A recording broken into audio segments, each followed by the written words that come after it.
Halo kawan, apa kabar kalian di sana? Semoga kalian dalam keadaan baik. Kali ini kita akan membahas alur film The Bricklayer yang dirilis pada tahun 2024. Sebelum lanjut, sebaiknya kalian subscribe dulu agar tidak ketinggalan cerita seru selanjutnya. Kalau begitu langsung kita ke alur ceritanya. Film dibuka dengan memperlihatkan kita adegan seorang kritikus pemerintah Amerika, khususnya di bidang intelijen, bernama Greta. Siang itu ia menemui seorang pria misterius, yang mengaku memiliki beberapa bukti, betapa bobroknya CIA. Greta terlihat sangat senang, akan foto-foto maupun berkas yang ditunjukkan.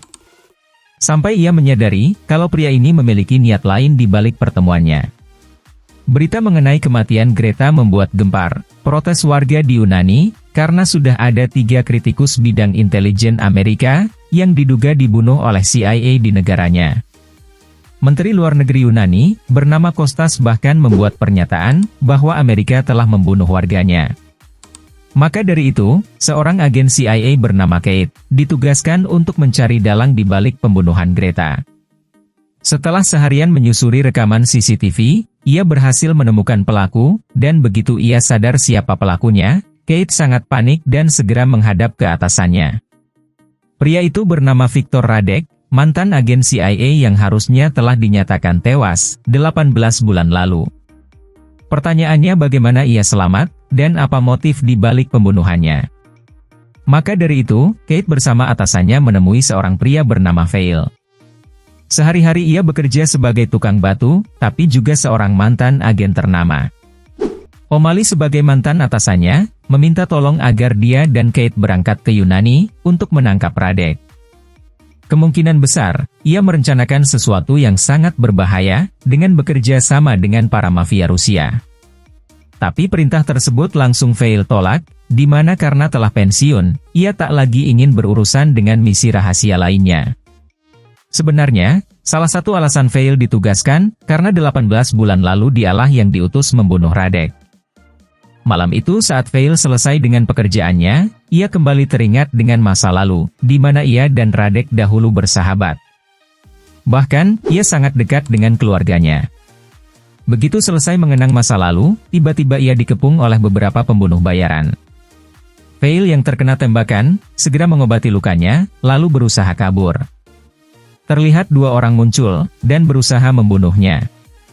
Tapi disinilah, kita diperlihatkan kemampuan Vail yang sesungguhnya. Di mana walaupun tanpa menggunakan senjata api, ia mampu menghabisi 2 musuh, yang berusaha membunuhnya. Ternyata masih ada satu lagi musuh, yang muncul belakangan, dan pertarungan sengit keduanya pun terjadi. Terlalu asik bertarung, mereka berdua kemudian terjatuh ke sebuah lift darurat.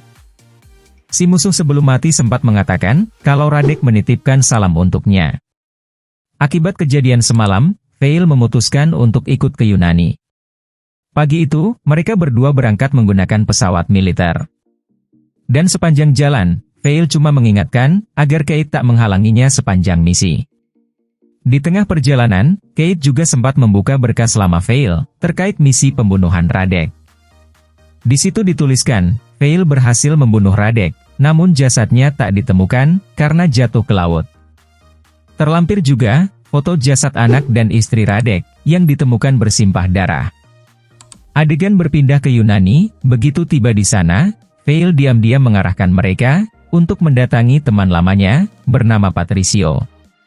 Sekedar info, dahulu Vail sebelum mengundurkan diri dari CIA, dirinya lama ditugaskan di Yunani. Makanya ia sudah hafal betul, kondisi negara ini. Ia mendatangi Patricio, untuk mendapatkan senjata identitas baru, maupun kendaraan untuk penyamaran mereka. Patricio terkenal, mampu menyediakan semua kebutuhan para agen sejak dulu. Walaupun awalnya Kate kurang setuju, karena tak sesuai dengan protokol, tapi akhirnya ia sepakat dengan Vail, demi bisa menangkap Radek. Setelah beberapa jam berkendara, mereka tiba di kota Thessaloniki. Mereka berdua, kali ini menyamar sebagai kekasih. Dan begitu tiba di hotel, Vail dengan baik hati, mempersilakan Kate untuk mandi, dan beristirahat sejenak sebelum mereka ke titik selanjutnya. Tapi ternyata itu semua hanyalah alibinya, demi bisa menyelinap keluar dari sana.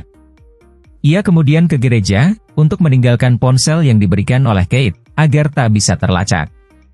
Selanjutnya, dirinya diam-diam ke sebuah pesta, untuk menemui teman lamanya, yang juga seorang agen CIA bernama Ty.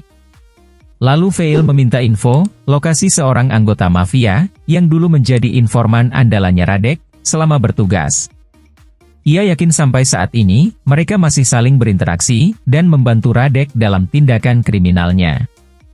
Sebagai teman dekatnya sejak lama, Ty tanpa basa-basi langsung memberikan info yang Veil inginkan.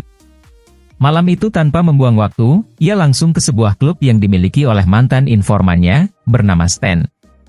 Tapi untuk mendapatkan informasi keberadaan Radek dari Stan, tentu tak akan mudah. Ia tak akan mau buka mulut, apalagi kini dirinya telah menjadi milioner, dan memiliki banyak penjaga. Maka dari itu, Veil tak ada pilihan lain, penjaga Stan terus berdatangan, namun Veil dengan sangat lincah, ia berhasil melumpuhkan mereka satu persatu. Namun bagaimanapun juga, jumlah mereka tak ada habisnya, maka dari itu ia memilih untuk kabur. Untung Kate datang, menawarkan tumpangan tepat pada waktunya. Tentu saja karena ditinggalkan di hotel, Kate sempat marah. Di lain sisi sepanjang jalan, Kate meminta dijelaskan sebenarnya apa yang menyebabkan Radek, yang tadinya seorang agen, malah menjadi target CIA.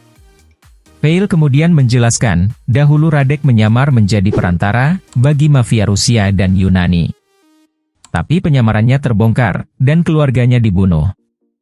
Sejak saat itu, ia membantai para mafia, ataupun orang Rusia yang berada di Yunani.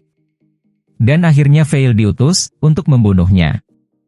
Di saat yang bersamaan, Kai mendapatkan email berupa bukti video, konspirasi CIA di berbagai negara. Jika CIA tak ingin video itu tersebar ke berbagai media massa, maka Radek meminta tebusan, berupa uang 100 juta US dollar, dalam bentuk Bitcoin. Kita kembali ke Veil dan Kate, yang berhasil melacak kediaman Stan. Saat rumah itu kosong, mereka berdua berhasil masuk, untuk mencari petunjuk tambahan. Sebagai tukang batu yang handal, Veil melihat ada yang aneh dengan perapian di rumah tersebut. Dan begitu ia bongkar, di dalamnya ditemukan barang-barang dari para kritikus, yang telah dibunuh oleh Radek. Di dalamnya juga terdapat sebuah koran, yang menampilkan kritikus lainnya, yang kemungkinan akan menjadi target selanjutnya. Namun saat itu, tiba-tiba seorang bawahan Stan masuk ke rumah. Untung saja, mereka berdua berhasil bersembunyi. Namun Kate tiba-tiba bersin, dan membuat penyamarannya terbongkar. Kate sebenarnya memiliki kesempatan, untuk menembak musuhnya. Tapi malah terdiam, karena masih magang menjadi agen lapangan. Dan alhasil, ia ikut terluka dalam aksi kali ini. Veil sendiri tak menyangka, musuhnya cukup tangguh. Tapi pada akhirnya, dirinya tetap mampu habisi musuhnya dengan brutal. Singkat cerita keesokan harinya, mereka berhasil melacak ke keberadaan target selanjutnya. Si kritikus terlihat sedang bersantai di sebuah kafe. Veil meminta bantuan Patricio, untuk ikut dalam misi kali ini. Sedangkan dirinya dan Kate, mencoba mencari keberadaan Radek, di sekitaran lokasi. Dan tak lama kemudian, Veil mendapat telepon dari Radek. Keduanya saling berbincang, dan di sini kita diberitahu, kalau ternyata 18 bulan lalu, Veil memang tak membunuh sahabatnya, lebih tepatnya ia memalsukan kematiannya.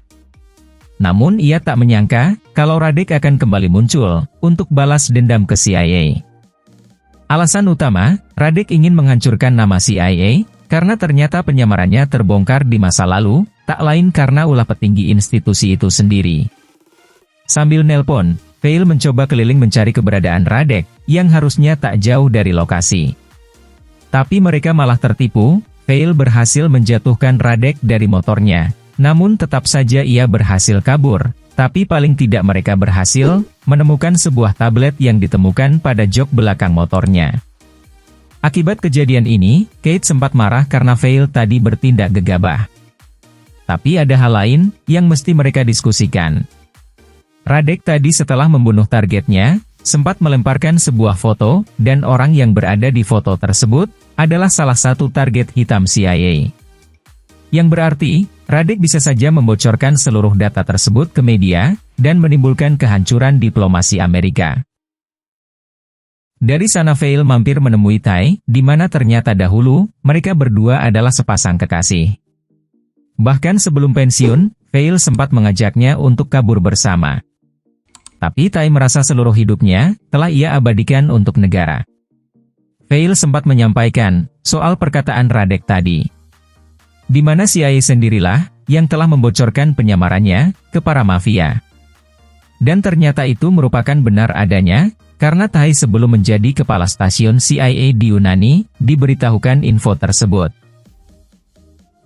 Kita dibawa kilas balik, saat itu kinerja Radek sangat bagus, para petinggi CIA kemudian memberinya promosi, dan memintanya untuk berhenti dari penyamarannya. Ia juga diberikan tugas baru, di mana harus membunuh seorang politisi Yunani. Selama ini, Radek hanya memikirkan orang-orang yang sudah jelas melakukan kejahatan, seperti mafia dan gangster. Maka dari itu, begitu diminta membunuh politisi yang menolak, dan agar ia mau melanjutkan tugasnya, CIA membeberkan identitasnya ke para mafia, yang menyebabkan istri dan anaknya dibunuh. Saat pulang kembali ke hotel, Veil ditodong pistol oleh Kate yang berhasil mengetahui, kalau kemarin waktu di lokasi Radek meneleponnya. Sekarang ia curiga, kalau selama ini mereka berdua bekerja sama, dan tidak menutup kemungkinan, Veil sejak awal tak pernah menyelesaikan misi pembunuhan Radek. Veil hanya tersenyum, begitu dirinya ketahuan. Tapi ia juga menjelaskan, alasan lengkapnya mengapa pada saat itu Radek tak bersalah.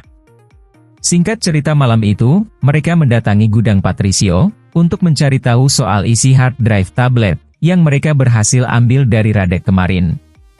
Tapi anehnya sejak tadi, Patricio tak mengangkat teleponnya sama sekali. Dan begitu mereka menyusuri ke dalam, ternyata ia telah mati bahkan jasadnya dipasangi jebakan bom, yang untung saja Veil berhasil sadari sejak awal. Tak sampai di sana, jasad Patricio hanyalah umpan semata, karena tak lama kemudian Stan bersama puluhan bawahannya datang ke lokasi. Dan mengincar mereka berdua, aksi saling tembak pun tak terhindarkan, Kate dan Veil menyebar untuk menghabisi musuh satu persatu. Pada akhirnya, Veil berhasil mengalahkan sebagian besar musuh yang mengejarnya. Sedangkan Kate yang bersembunyi di gerbong kereta, malah tertangkap oleh musuh. Veil akhirnya dipaksa menyerahkan diri, atau Kate akan mereka bunuh. Di akhir perpisahan, Kate sempat meminta maaf atas kecerobohannya. Namun Veil bilang, semua akan baik-baik saja. Dan ternyata, bom yang berada pada jasad Patricio, berhasil Veil gunakan, sebagai jalan keluar. Kate yang tadinya sudah khawatir, kini jadi-jadi sadar kalau Veil memang bukan mantan agen sembarangan. Di pertengahan jalan, mereka juga mendapat kabar, kalau CIA setuju untuk membayar uang $100 juta yang Radek minta. Maka dari itu, tak lama kemudian, O'Malley tiba di kantor CIA Yunani, dan memberitahukan bahwa Radek memiliki syarat, dalam transaksi ini. Radek meminta agar Kate yang diutus, untuk membawakan hard drive, berisikan Bitcoin, yang menjadi objek transaksi. Tentu saja mendengar keputusan itu, Veil protes karena ia tahu Kate akan masuk ke dalam perangkap. Tapi protesnya itu, malah dibalas dengan pemecatan. Tanpa membuang waktu, Kate menaiki kereta, menuju lokasi yang diberikan. Begitu tiba di sana, ia menemukan sebuah ponsel, yang menunjukkan lokasi selanjutnya, yang berujung ke ruangan bawah tanah, di sebuah kafe. Tapi saat itu juga, tiba-tiba Veil kembali muncul, ia berhasil mengikuti Kate menggunakan alat pelacak, yang diam-diam ia pasang. Mereka berdua, kemudian saling berganti peran. Di mana Veil langsung masuk ke sebuah ruangan, dan menemukan laptop yang ketika hard drive berisikan Bitcoin itu dicolokkan, laptop langsung mengaktifkan video call dari Radek, yang mengatakan sudah menduga kedatangannya. Alasan, persahabatan mereka berdua dahulu hancur, karena Veil gagal melindungi keluarga Radek. Dan kini sebagai penutup, dari aksi balas dendamnya, Radek bilang ia akan membunuh Menteri Luar Negeri Yunani. Di bawah meja, ternyata telah terpasang sebuah bom. Dalam waktu singkat, Veil berusaha mencari cara, agar bisa meminimalisir efek ledakan. Dan akhirnya, Radek terlihat menaiki sebuah mobil van, dan berusaha kabur dari lokasi. Dan aksi kejar-kejaran pun terjadi. Pada akhirnya dengan melewati jalan pintas, Veil berhasil menerobos dinding, dan langsung menabrak mobil Radek hingga terpental. Mereka semua terluka cukup parah akibat kecelakaan ini, tapi tetap saja Radek berhasil kabur dari lokasi. Veil langsung ke tempat sang Menteri Luar Negeri Yunani berada.